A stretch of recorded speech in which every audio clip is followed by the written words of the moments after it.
into Katzù Oso. Tell me, why Katzù Oso? How did you come up with your name? Oh my gosh, that's been the question for these past like 2.5 years. I mean, I just came up with it one day. I was just thinking about different names. I had a bunch of names written down, and that name just stood out to me, so I kept it. And then you're originally from Montebello. Yeah, Montebello. So I didn't grow up in Montebello, but I grew close by to Montebello in Almani. Oh yeah. So it's kind of close. So tell me, how was it growing up in Montebello? Where did you like find your inspiration to start writing songs, singing? Oh man. Well, like Montebello is a very small city, so I feel like everyone there knows each other. And like I grew up, you know, like playing guitar and playing keys. My dad taught me how to play guitar when I was like 13, so that kind of opened up the whole music world to me. And I started listening to a lot of Beatles and a lot of like Jose Jose, you know, En Paz Descanse, a lot of like Roberto Carlos, a lot of, you know, Juan Gabriel. So I feel like I try to incorporate that music con lo que ando haciendo como synth pop. And how would do you consider yourself like the founder of synth pop? No, not at all. I feel like I'm just altering it a little bit, you know, adding my flavor to it. But so no, there's been kind of like mixing things here and there. I get inspiration from all sorts of bands. And what would you say would be your number one influence, or some of the influences that have influenced you to start singing? I feel like the Beatles was like up there for me, and then a band called Tame Impala. I feel like they inspire me to make music. And then you have a new that project happen, or like putting all the pieces together. Yeah, well, we were in the studio.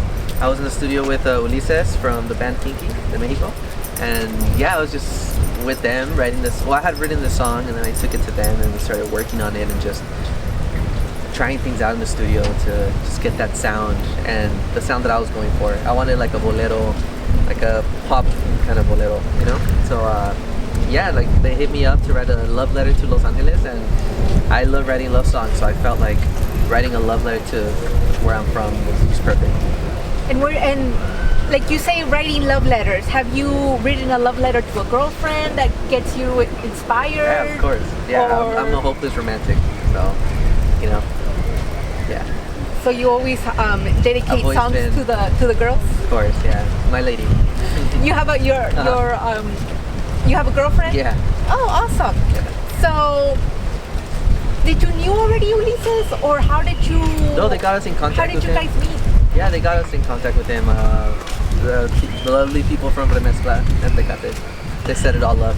So I showed up with my song and we worked on it for like 3 sessions.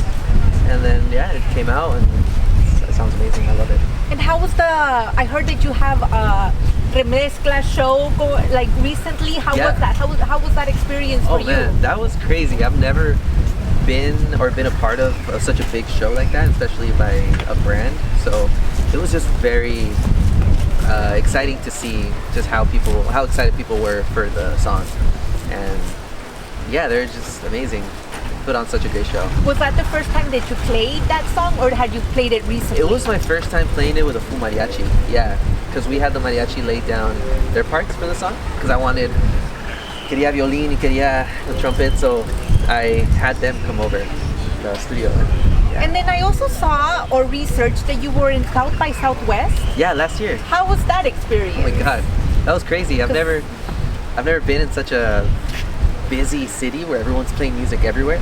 Because that's like a really huge music conference. Yeah, so totally. You being part of it, how did that make you feel? Like I kept thinking like, what the hell am I doing here? Like I'm just some kid from Montebello. Like I'm over here playing my music in Texas. It's just crazy.